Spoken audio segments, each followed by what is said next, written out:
सफेद कपड़ा पहन लिए राजन,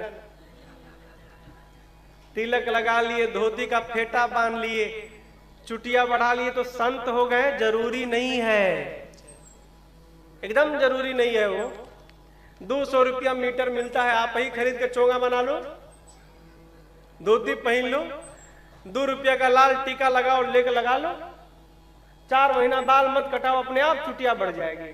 तो क्या हम संत बन गए क्या? संत का स्वरूप नहीं होता, संत का स्वभाव होता है।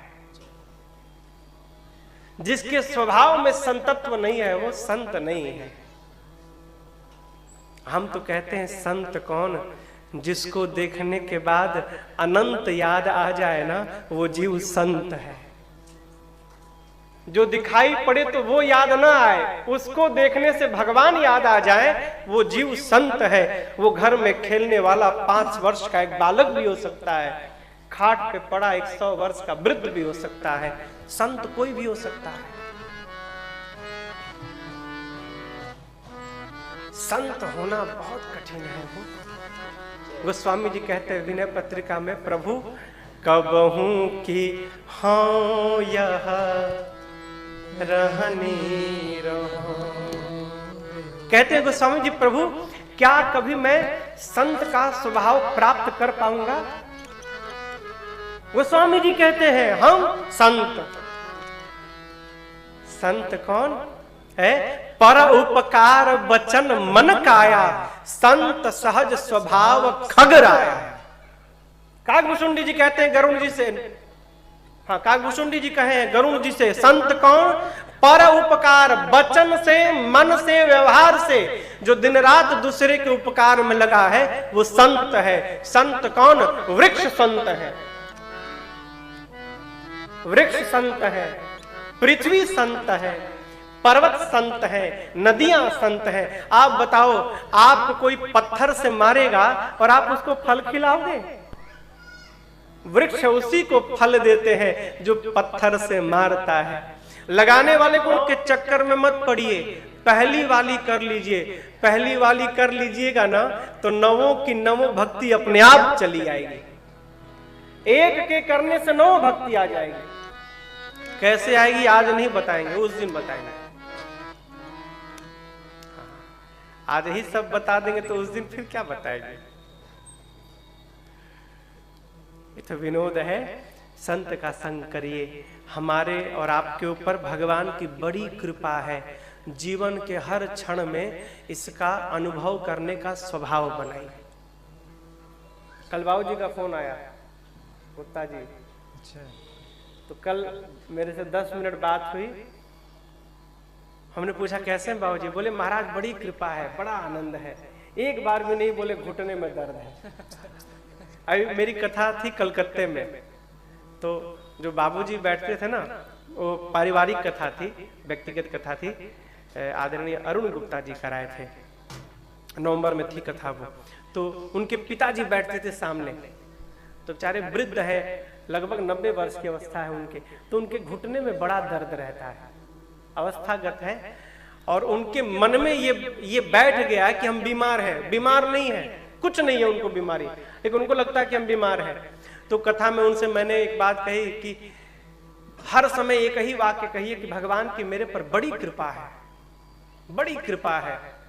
जब बार बार आप कहेंगे ना तो भगवान भी सोचने पर विवश हो जाएंगे, जितना प्रचार कर रहा है उतनी तो मैंने कृपा ही नहीं की इस पे। झूठे प्रचार किए जा रहा है, चलो थोड़ी कृपा कर दो। तो नहीं होगी तो कृपा हो जाएगी। और भगवान देते देते थक गए, हमारा पेटे नहीं भर रहा है, जब मिले तभी रो रहे हैं। तो भगवान भी सोचेंगे किस दरिद्र को दे दिया, कितना भी तो रोता रहता है। तो मैंने उनसे कहा बाबूजी हर समय कहिए प्रभु तेरी बड़ी कृपा है। तो कथवा के बाद हमारे पास आए मंच पे, कहे महाराज आपने तो कहने के लिए मना किया है महाराज, लेकिन क्या कहे महाराज घुटने में बहुत दर्द है मेरे। कल पहली बार फोन पे मेरे से बात हुई, लगभग 5 मिनट वार्ता भाई। एक बार भी उन्होंने नहीं कहा कि महाराज घुटने में बड़ा दर्द है। मैंने अंत में मैं वेट करता रहा कि अब बोलेंगे, अब बोलेंगे। जब नहीं बोले तो मैंने कहा बाबूजी घुटना कैसा है? तो बोले महाराज वो तो अवस्था है, दर्द तो बना रहेगा। आपने सूत्र पकड़ाया है, किसी से यही कहना है कि भगवान की बड़ी कृपा है, तो मेरे में सत्य में बड़ी कृपा हो गई है। देखिए जितना हम चाहे आप जितना हम अनुभव करेंगे उतना ही अनुभव होगा। मानस की एक चौपाई के साथ अब आज के इस सत्र को हम और आप विराम देंगे। गोस्वामी जी बड़ी अच्छी बात कहे, क्या? आवत एही सर, ये जो सरोवर है ना, यहां नहाने तो आए हैं हम लोग। गोस्वामी जी के यहां आने पर आवत एही सर, अरे बड़ी कठिनाई, बड़ी कठिनाई है। महाराज अब कैसे हम बताएं? अब आप समिति ने महाराज 6 बजे से कथा रखा है, कैसे आवे? हाँ 9 बज जाएगा, 9:30 बज जाएगा, घर में रोटी बनाना है, भोजन बनाना है, कैसे आवे हम? आप बताओ समस्या है कि नहीं है? कल से नहीं होगा, हम तो ऐसी बात कह रहे हैं। घुटने में महाराज दर्द है, हमारा घर बहुत दूर है, कैसे आवे? ठंड का समय महाराज, हमको थोड़ी ठंडी अधिक लगती है। ये क्या, ये कठिनाई है। आगे का सुनिए, राम कृपा बिनु आई न जाए। जब तक भगवान की कृपा नहीं होगी जीव पर, तब तक जीव घर से निकलकर कथा पंडाल में आने वाला नहीं है। ये बात मानते हैं ना आप?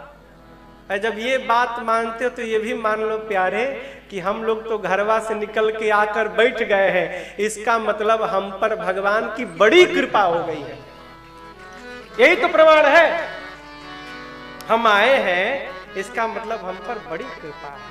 कहो इस चौपाई को ना हम लोगों ने थोड़ा सा बदल दिया है आनंद के लिए। गोस्वामी जी लिखे कि आवत एही सर बड़ी कठिनाई, राम कृपा बिनु आई न जाई। हम लोगों ने कर दिया आवत एही सर, अरे बड़ी कठिनाई, और राम कृपा से जे आई न जाए। एक बार जो आ गया हो वो दोबारा यहां से जाने वाला नहीं है। हमसे एक आयोजक ने पूछा, महाराज कथवा में भीड़ हुई कि ना हुई?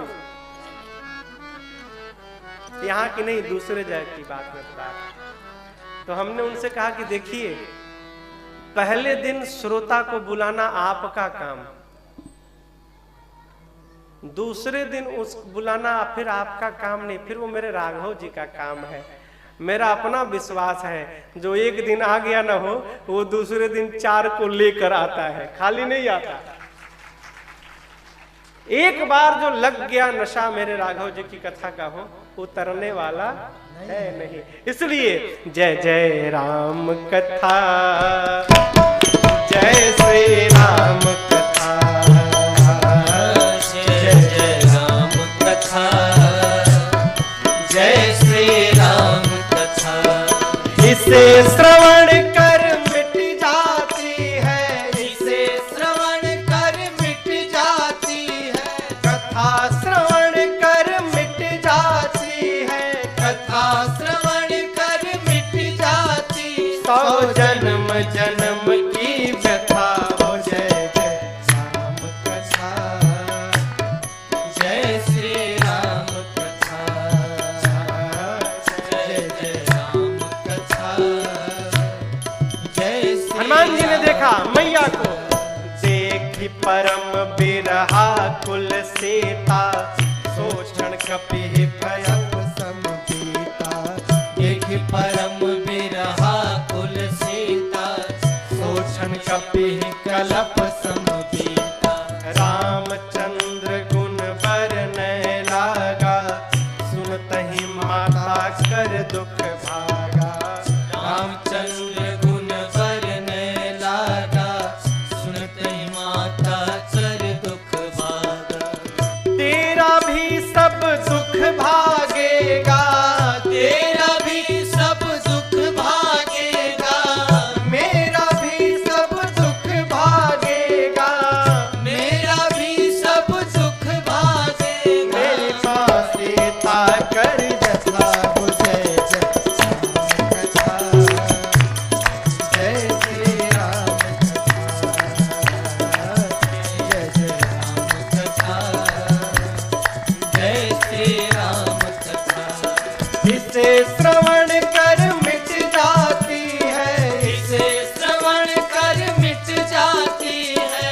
कथा श्रवण कर मिट जाती है, कथा श्रवण कर मिट जाती, 100 जन्म जन्म की व्यथा हो। जय जय राम कथा, जय श्री राम कथा, जय जय राम कथा, जय श्री राम कथा, जय जय राम कथा, जय श्री राम कथा। कथा व्यथा का हरण करती है। आने वाले 9 दिनों तक हम और आप बैठकर इसी व्यथा